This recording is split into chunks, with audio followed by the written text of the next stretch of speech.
তেলে তেল তেলে জীবনটা গোলমেলে আগে পিছে দিলে তেল খেয়ে নেতারা চরণে তেলে জনগণে খায় তেল মতের অমিল হলে ফে কেউ করে কারবারি কেউ করে দরবারি কেউ করে বাড়াবাড়ি কেউ করে কারাকারি দিল থেকে তাল হলে পে মালিশেতে লাগে তেল বকশিসে মারে তেল সুপারিশে মারলে তেল পটানোতে লাগে তেল টেবিলের তলে তেল প্রমোশন পাইতে তেল তাও লাগে তেল তেলে বোতল বাগায় ডোলে হরেক পদের তেল আরে তেল দিয়া খটকা খাইতে খাইতে পটকা বাইজা গেছে 12টা তাই খাই তেল সারা পরোটা জোশ তেল সারা পরোটা তেল সারা পরোটা তেল সারা পরোটা তেল সারা পরোটা তেল সারা পরোটা তেল সারা পরোটা তেল সারা পরোটা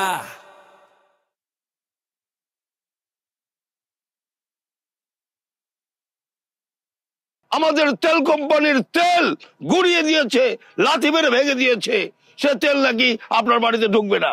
খুব ভালো কথা, এই জন্য আমরা ব্যথিত। তেলের বোতল গুড়িয়ে দেয় যে ছেলে, সেই ছেলেকে নারী কেন বিয়ে করবে? মেয়েরা জেগেছে, আপনার ছেলেকে প্রত্যাখ্যান করেছে। আমি মনে করি এটি কি সংকট। এদিকে আমার ছোট ভাই বিয়ে করবার সিদ্ধান্ত নিয়েছে, কি এক দুর্ভাগ্য, তার বিয়েটাও আটকে গেছে। এখন ভাবছি আপনার সঙ্গে আলোচনা করে আপনার ছেলে আমার ছোট ভাই দুজনের বিয়ে যাতে হয় তার ব্যবস্থা আমরা করি। এই দাঁড়ান দাঁড়ান দাঁড়ান দাঁড়ান, আপনার সাহস তো কম না? হ্যাঁ, আমার ছেলের বিয়ে হচ্ছে না সেটার সাথে আপনি আপনার ছোট ভাইয়ের বিয়ে হচ্ছে নাকি মেলাচ্ছেন? অন্তমিল খুঁজে বেড়াচ্ছেন। এই আপনি কি আর আমি কি? হ্যাঁ, আপনি হচ্ছেন তেলে ভাজা, হ্যাঁ, আর আমি হচ্ছি জমিদার। আমার ছেলের বিয়ে হচ্ছে না তার কারণ কি জানেন? আমার ছেলের এই কারণে বিয়ে হচ্ছে না যে আমি তার সমমর্যাদার পারিবারিক ঐতিহ্যের সেরকম কোনো পাত্রী খুঁজে পাচ্ছি না। আর আপনি পাত্রী সংকট আবার আপনার? সারা দেশটা তো আপনাদের মতো লোকেই ভরে আছে। হ্যাঁ, হাত বাড়ালেই দুই দিকে পাত্রী। সে মেলায় তার সাথে আমাকে ছোট লোক জানি কোথাকার। বুঝতে পারলাম, আবার আপনি আমাকে ছোট লোক বলেছেন। কারণ কি জানেন? ওই যে অতীতে টাকা ছিল, কিছু জমি জমা ছিল, সেই অহংকারে এখনো মাটিতে পা পড়ছে না, আমাকে ছোট লোক বলছেন। আসলে ছোট লোক না, আপনার মনটা ছোট। মানে ছোট লোকের ছোট লোক আপনি। আপনি আমাকে বুঝবেন কি করে? এই শিল্পপতিকে কি করে বুঝবে? তেলে ভাজা শিল্পপতি, হ্যাঁ, কেরোসিন তেলে পানি মেরে শিল্পপতি, ফাজলামোর জায়গা পান। আসলে স্বপ্নে আমার ঘুষি মারা উচিত হয়নি, বাস্তবে এক ঘুষি মারে নাক ফাটাই দেওয়া উচিত ছিল। ওরে বাপরে, ছোট লোক কোথাকারে? ছোট লোক কি কখনো ভদ্রলোক হয়? টাকা হলেই কি ভদ্রলোক হয়? জমি থাকলে কি ভদ্রলোক হয়? এই ছোট লোক কোথাকারে? মারবি কি করে আমাকে? ছোট লোক, তুই তো পকেট থেকে হাত বের করতে পারিস না, জানি না কেন। হ্যাঁ, হাত বের করলে তো প্যান্ট খুলে পড়ে যাবে। সে আসছে আমাকে শেখাতে, শালা তিলে খাজা।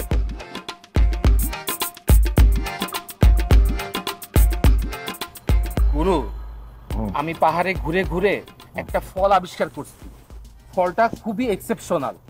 এটা খেলে অ্যালার্জি একদম চলে যাবে। মাত্র 4টা ফলই যথেষ্ট। ফলের নাম কি? ফলের নাম তো ভুলে গেছি। তুই তোর নিজের নামও ভুলে গেছিস। বলতো তোর নাম কি? আমার নাম গুরু। গুরু, আপনার বিরুদ্ধে তো ষড়যন্ত্র হইতেছে। ষড়যন্ত্র শব্দটাই সৃষ্টি হয়েছে আমার জন্য। ষড়যন্ত্রের রং, রূপ, রস, গন্ধ সবই আছে আমার শরীরে। গুরু, সবকিছু হালকা ভাবে নিয়েন না। হালকা ভাবে নিই নাই, আমি ভারী ভাবেই নিছি, গভীর ভাবেই নিছি। মানে মানুষ পারেও বটে। আপনি তেল দেন না, তেল মারেন না, আপনি তেলের বিরুদ্ধে যুদ্ধ করতেছেন, এইটাই আপনার অপরাধ।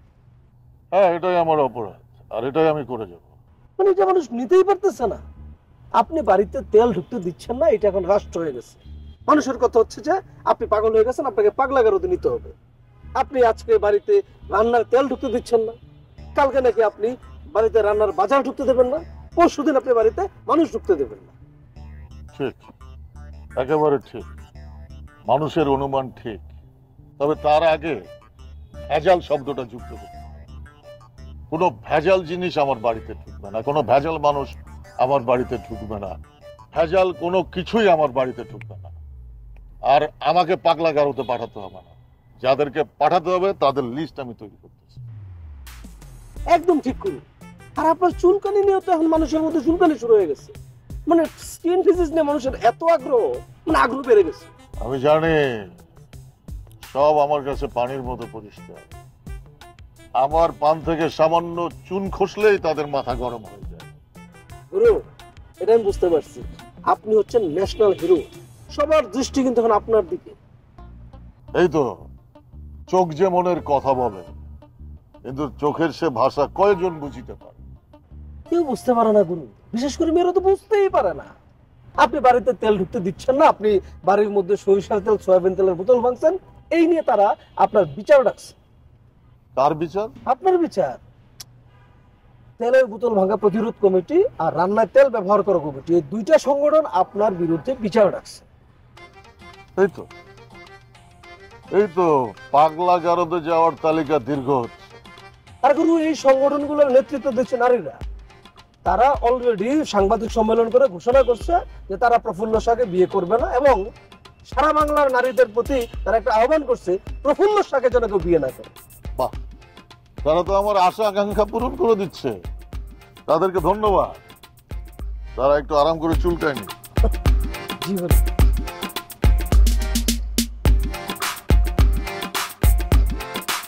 দিদিন, তুমি কিন্তু আমার নিয়তি পেট্রোল পাম্পের ম্যানেজার না, তুমি আমার ব্যক্তিগত মানুষ, আমার প্রিয় মানুষ, তাই না? জি স্যার। তুমি তোমার সমস্ত ব্যক্তি জীবন জানো, জানো না?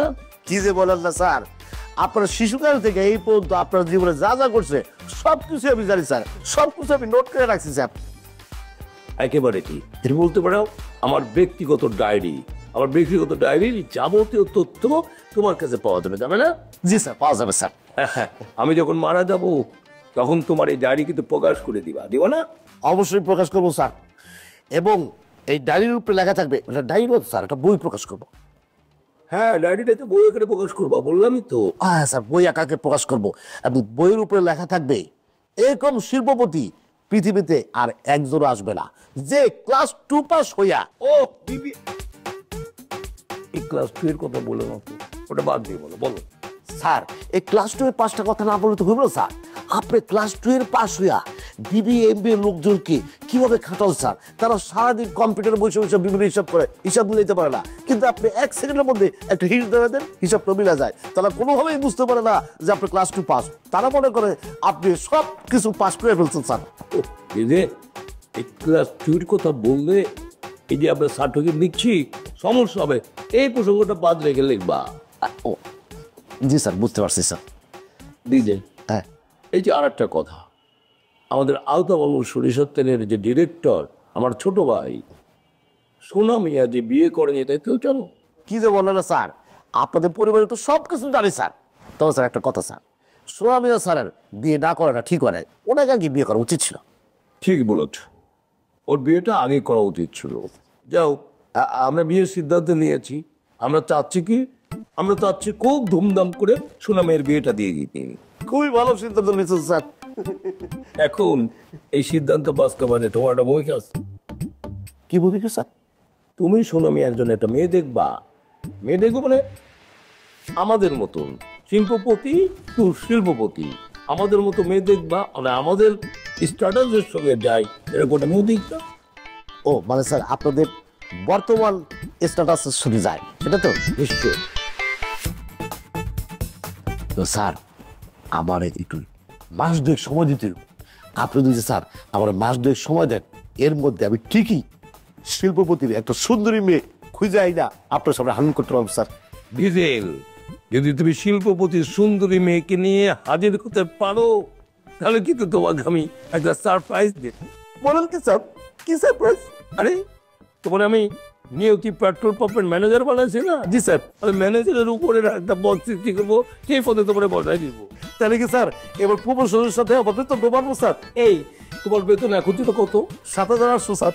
ঠিক আছে, এই 7,800 সঙ্গে 200 টাকা বাড়িয়ে নেবো, বাড়িয়ে তোমাকে আমি 8,000 টাকা দিয়ে দেবো, ঠিক আছে? ঠিক আছে স্যার। ঠিক আছে।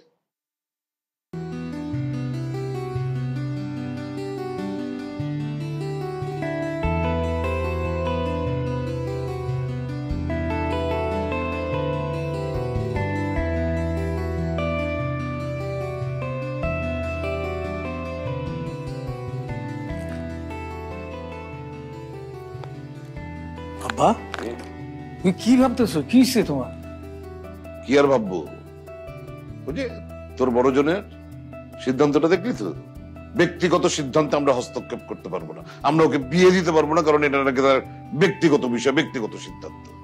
তো ঠিক আছে, বড়জনের তো ব্যক্তিগত বিষয়টা জানলাম, তোর ব্যক্তিগত সিদ্ধান্ত কি বল? আমার কোনো ব্যক্তিগত বিষয় নাই, আমার ব্যক্তিগত বিষয় হচ্ছে না আমার আব্বা।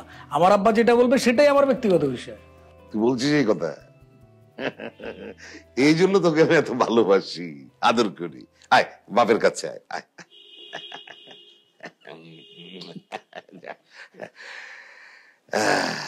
তো তাহলে আমি একটা সিদ্ধান্ত কিন্তু নিয়ে ফেলেছি। কি? তোর বড়টা মানে তার ব্যক্তিগত বিষয়ে বলুক আর যাই বলুক, আমি ওকে বিয়ে দিয়ে ছাড়বো। আমার সিদ্ধান্তই শেষ সিদ্ধান্ত।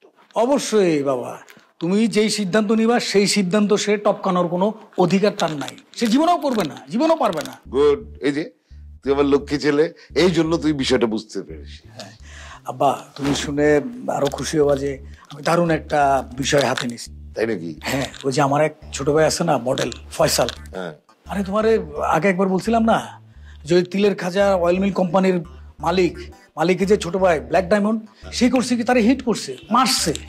এই টোটাল জিনিসটার বিচারের দায়িত্ব আমার হাতে চলে আসছে।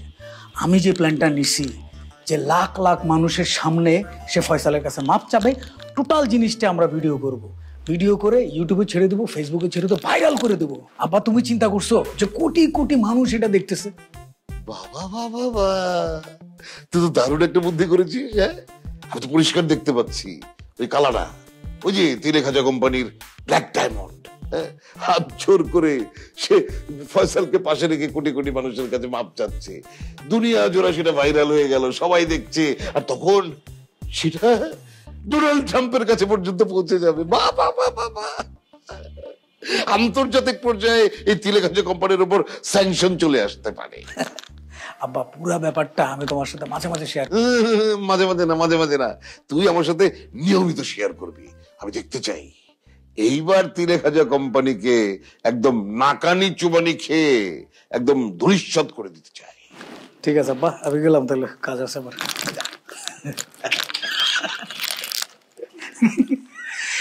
হাতে ব্যথা লাগে, হাতুড়ি বাটন সব নিয়ে তুই টুপির মধ্যে, বাবারে যা যা।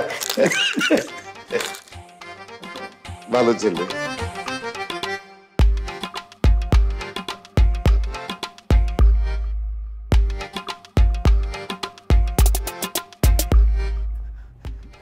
বস, এটা কোনো কথা? সারা অফিস আনন্দে ভাসছে, সবাই জেনে গেছে, আর আমি জানলাম না। আপনি কি জানেন না? আপনি বিয়ে করছেন? আমি বিয়ে করতেছি, আমি নিজেই তো জানি, আপনি জানবেন কি করতে? কিন্তু বস, অফিসের সবাই তো জেনে গেছে আপনি আর চিরকুমার থাকছেন না, চিরকুমারকে কবর দিয়ে আপনি বিয়ের পিড়িতে বসতে যাচ্ছেন। শুনেন মিস কুমকুম, জি, একটা কথা মন দিয়ে শুনুন, ঠান্ডা মাথায় শুনুন। শুনেন, আমার অঙ্কটা আপনাকে বুঝতে হবে।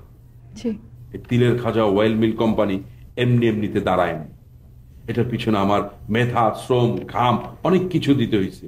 আর এইসব দিতে গিয়ে আমার জীবন, যৌবন, প্রেম, ভালোবাসা কখন যে চলে গেছে আমি নিজেও টের পাই। সব ঠিক আছে বস, কিন্তু এখন তো আপনি দাঁড়িয়ে গেছেন, তিলের খাজা অয়েল মিল কোম্পানি দাঁড়িয়ে গেছে, এখনই তো আপনার বিয়ে করার একদম পারফেক্ট টাইম বস। কিন্তু আমার অঙ্ক তো এখনো মিলে নাই। তিলের খাজা অয়েল মিল কোম্পানির বিরুদ্ধে এখনো ষড়যন্ত্র চলতেছে। যেদিন আমি বুঝতে পারবো যে আমার অঙ্ক মিলে গেছে, তিলের খাজা অয়েল মিলের বিরুদ্ধে কোনো ষড়যন্ত্র নাই, নিরাপদ, এবং আমার মনের ভিতরে একটা মেয়ে ঠাই করে নিয়েছে, সেদিন আমি বিয়ে করব। কিন্তু বস, আমার মনে হচ্ছে আর সময় নষ্ট করা ঠিক হবে না বস, নিজের উপর আর অত্যাচার করেন না বস। মিস কুমকুম, জি। আপনি বিয়ে করছেন?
6 মাসের মধ্যে বিয়ে করতে রেডি হয়।